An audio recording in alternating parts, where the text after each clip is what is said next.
आज के मुख्य समाचार। गोरेगांव पूर्व में सड़क हादसे में दो पहिया सवार एक 37 वर्षीय महिला की मौत। केंद्र सरकार द्वारा घोषित अग्निपथ योजना के खिलाफ देश के कई राज्यों में विरोध।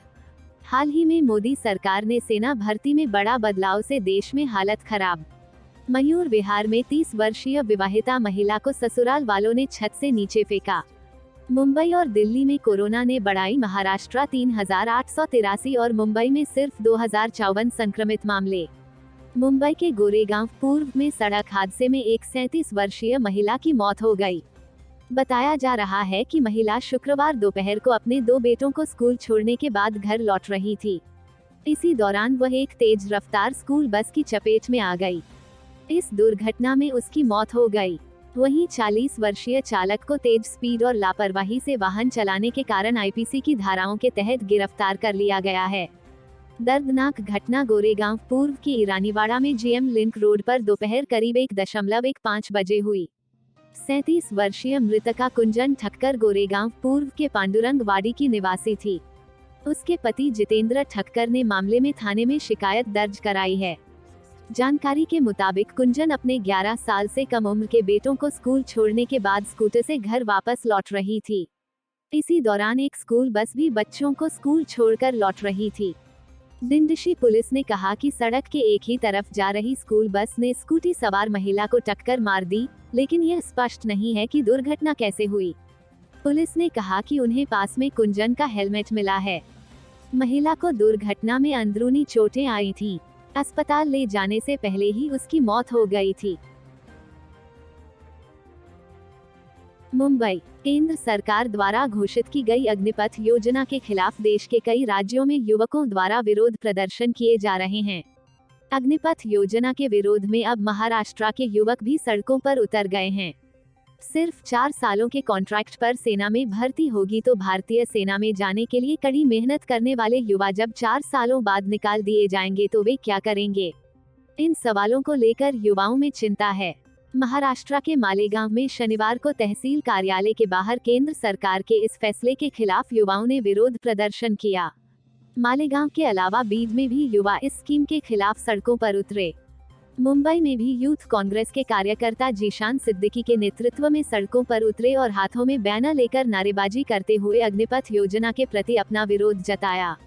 कांग्रेस प्रदेश अध्यक्ष नाना पटोले ने बयान दिया है कि इस योजना का नाम अग्निपथ इसलिए रखा गया है क्योंकि इस योजना के माध्यम से युवाओं को आग में धकेलने का काम किया गया है। शिवसेना सांसद संजय राउत ने कहा है कि ठेके पर गुलामों को रखा जाता है, अनुशासित सेना को नहीं। उन्होंने कहा कि इस योजना के अमल में लाए जाने के बाद भारतीय सेना की प्रतिष्ठा रसातल में चली जाएगी। शरद पवार की पार्टी एनसीपी ने भी इस योजना को लेकर अपनी आपत्ति जताई है और योजना वापस लेने की मांग की है। शनिवार को मालेगांव के अपर जिलाधिकारी कार्यालय के बाहर एकत्रित होकर युवाओं ने अग्निपथ योजना के खिलाफ नारेबाजी की और इसे तत्काल रद्द कर सैन्य भर्ती पहले की तरह ही शुरू करने की मांग की। युवाओं ने अपर पुलिस अधीक्षक को अपनी यह लिखित मांगों की अर्जी सौंपी। इस दौरान बड़ी संख्या में तालुका में सैन्य भर्ती की तैयारी करने वाले युवा मौजूद थे। इसी तरह बीड़ में भी जिलाधिकारी कार्यालय के बाहर democratic youth federation of India और स्टूडेंट फेडरेशन ऑफ इंडिया नाम के संगठन की ओर से विरोध प्रदर्शन किए गए। विद्यार्थी संगठनों ने अग्निपथ योजना वापस न लिए जाने की स्थिति में आंदोलन तेज करने की चेतावनी भी दी। नई दिल्ली। हाल ही में मोदी सरकार ने सेना भर्ती में बड़ा बदलाव किया, जिसके लिए अग्निपथ स्कीम शुरू की गई है।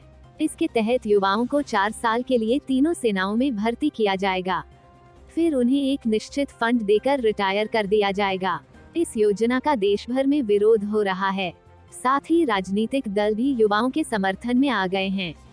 अब कांग्रेस के पूर्व अध्यक्ष राहुल गांधी ने भी इस स्कीम को लेकर मोदी सरकार पर निशाना साधा है। राहुल गांधी ने ट्वीट कर लिखा कि 8 सालों से लगातार बीजेपी सरकार ने जय जवान जय किसान के मूल्यों का अपमान किया है। मैंने पहले भी कहा था कि प्रधानमंत्री को काले कृषि कानून वापस लेने पड़ेंगे। ठीक उसी तरह उन्हें माफीवीर बनकर देश के युवाओं की बात माननी पड़ेगी और अग्निपथ को वापस लेना ही पड़ेगा। इससे पहले राहुल ने लिखा था कि अग्निपथ नौजवानों ने नकारा, कृषि कानून किसानों ने नकारा, नोटबंदी अर्थशास्त्रियों ने नकारा, जीएसटी व्यापारियों ने नकारा। देश की जनता क्या चाहती है, ये बात प्रधानमंत्री नहीं समझते क्योंकि उन्हें अपने मित्रों की आवाज के अलावा कुछ सुनाई नहीं देता। वहीं प्रियंका गांधी ने भी युवाओं का वीडियो शेयर किया है। उन्होंने लिखा कि आर्मी भर्ती की तैयारी करने वाले ग्रामीण युवाओं का दर्द समझिए। 3 साल से भर्ती नहीं आई, दौड़ दौड़ के युवाओं के पैरों में छाले पड़ गए, वे निराश हताश हैं। युवा एयरफोर्स भर्ती के रिजल्ट और नियुक्ति का इंतजार कर रहे थे। सरकार ने उनकी स्थायी भर्ती, रैंक, पेंशन, रुकी भर्ती सब छीन लिया। मैंने 29 मार्च 2022 को रक्षा मंत्री को पत्र लिखकर युवाओं की इन मांगों पर ध्यान देकर तुरंत हल निकालने का निवेदन किया था, लेकिन सरकार ने युवाओं की आवाज को कोई महत्व ही नहीं दिया। दिल्ली, राजधानी दिल्ली के मयूर विहार में कथित तौर पर एक 30 वर्षीय विवाहित महिला की उसके ससुराल वालों द्वारा हत्या की कोशिश के मामले में दिल्ली महिला आयोग DCW ने शनिवार को दिल्ली पुलिस को नोटिस जारी किया है। पीड़ित महिला को गंभीर हालत में अस्पताल में भर्ती कराया गया है। आयोग ने दिल्ली पुलिस को मामले में सोमवार शाम तक कार्रवाई रिपोर्ट ATR जमा करने का आदेश दिया है। DCW ने यहां जारी बयान में कहा कि उसे महिला के परिवार से शिकायत मिली है। बयान के मुताबिक महिला के पिता ने DCW को बताया कि शुक्रवार को उन्हें फोन कॉल पर बताया गया कि उनकी बेटी को सीढ़ियों से गिरने की वजह से अस्पताल में भर्ती कराया गया है। दिल्ली के मयूर विहार में 30 साल की महिला को सुबह 3 बजे उसके ससुराल वालों ने छत से फेंका। उसके भाई ने 181 पे कॉल कर हमको ये वीडियो भेजी है। लड़की की हालत बहुत नाजुक है। मैं दिल्ली पुलिस को नोटिस इशू कर रही हूँ दर्ज करने, अरेस्ट करने और के सामने लड़की के बयान करवाने के लिए। पिता ने आरोप लगाया कि जब वो बेटी के ससुराल गए तो पड़ोसियों ने उन्हें बताया कि उनकी बेटी को छत से धक्का दिया गया है। बयान के मुताबिक पिता ने बताया कि उनकी बेटी की 3 साल पहले शादी हुई थी और तब से ही ससुराल पक्ष उसका उत्पीड़न कर रहा है। DCW ने कहा कि मौजूदा समय में पीड़िता अति गंभीर हालत में अस्पताल में भर्ती है। आयोग ने दिल्ली पुलिस को भेजे नोटिस में शिकायत पर FIR दर्ज कर आरोपी को तत्काल गिरफ्तार करने को कहा है। आयोग ने पुलिस से कहा है कि वो महिला का बयान अस्पताल में ही मजिस्ट्रेट के समक्ष दर्ज कराए। मुंबई और दिल्ली में कोविड-19 के 1534 नए मामले सामने आए और 3 मरीजों की मौत हुई, जबकि संक्रमण दर 7.71% रही। स्वास्थ्य विभाग द्वारा यहां जारी आंकड़ों में यह जानकारी दी गई है। इससे पहले दिल्ली में शुक्रवार को कोविड-19 के 1797 नए मामले सामने आए थे और एक मरीज की मौत हुई थी, जबकि संक्रमण दर 8.18% रही थी। यह लगातार चौथा दिन है जब दिल्ली में कोविड-19 के दैनिक नए मामलों की संख्या 1300 से अधिक दर्ज की गई है, जबकि लगातार 5वें दिन 1000 से अधिक नए मामले सामने आए हैं। महाराष्ट्र में कोरोना ने बढ़ाई चिंता। महाराष्ट्र में शनिवार को कोविड-19 के 3883 नए मामले आए, जिनमें से 2054 संक्रमित राजधानी मुंबई के हैं। वहीं गत 24 घंटे के दौरान 2 संक्रमितों की मौत दर्ज की गई है। एक स्वास्थ्य अधिकारी ने यह जानकारी दी। महाराष्ट्र में एक दिन पहले कोविड-19 के 4165 नए मामले आए थे और वायरस की वजह से 3 मरीजों की जान गई थी। अधिकारी ने बताया कि गत 24 घंटे के दौरान राज्य में संक्रमण से दर्ज दोनों मौतें मुंबई में हुई है।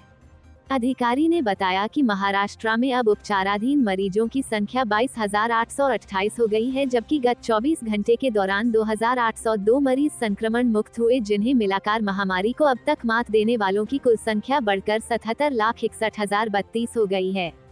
गुजरात में शनिवार को कोविड-19 के 234 नए मामले सामने आने के साथ कुल संक्रमितों की संख्या बढ़कर 12,27,399 हो गई, जबकि इस दौरान किसी मरीज की मौत नहीं होने से मृतकों की तादाद 10,946 पर ही स्थिर रही। अधिकारी के मुताबिक राज्य में बीते 24 घंटे के दौरान कोविड-19 के 159 मरीज संक्रमण से ठीक भी हुए। वहीं गुजरात में अब तक कुल 12 लाख से अधिक लोग इस जानलेवा वायरस के संक्रमण को मात दे चुके हैं। अहमदाबाद में कोरोना वायरस संक्रमण के सर्वाधिक 130 नए मामले सामने आए। छत्तीसगढ़ में पिछले 24 घंटों के दौरान कोरोना वायरस से 94 और लोगों के संक्रमित होने की पुष्टि हुई है। इसके साथ ही राज्य में शनिवार तक कोविड-19 की चपेट में आने वालों की कुल संख्या बढ़कर 11 लाख से अधिक हो गई है। स्वास्थ्य विभाग के अधिकारियों ने बताया कि राज्य में शनिवार को कोरोना वायरस से संक्रमित किसी भी मरीज की मृत्यु नहीं हुई है। जम्मू कश्मीर में शनिवार को कोरोना वायरस संक्रमण के 27 नए मामले सामने आए हैं, जिसके बाद केंद्र शासित प्रदेश में संक्रमितों की संख्या बढ़कर 4,54,469 हो गई है। अधिकारियों के मुताबिक जम्मू संभाग से 19 मामले जबकि कश्मीर घाटी से 8 नए मामले सामने आए हैं। उन्होंने बताया कि जम्मू कश्मीर में फिलहाल 141 मामले उपचाराधीन हैं, जबकि संक्रमण मुक्त होने वाले लोगों की संख्या बढ़कर 4,49,576 हो गई। Bureau report, Mumbai.